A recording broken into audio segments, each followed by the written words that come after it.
कि क्या हमारी कहानी है, ना पूछो जमाने से कि क्या हमारी कहानी है। हमारी पहचान तो सिर्फ ये है क्या हिंदुस्तानी है।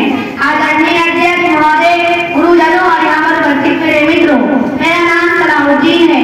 भारत को आजाद हुए आज 76 साल पूरे हो चुके हैं और देश अपने 76वां स्वतंत्रता दिवस का जश्न मनाने जा रहा है। 15 अगस्त 1947 ईस्वी को हमारा देश ब्रिटिश की हुकूमत से आजाद हुआ था। हर भारतीय के लिए स्वतंत्रता दिवस का दिन बेहद खास दिन होता है, क्योंकि इसी दिन हमें अंग्रेजों की 200 सालों की गुलामी से मुक्ति मिली थी।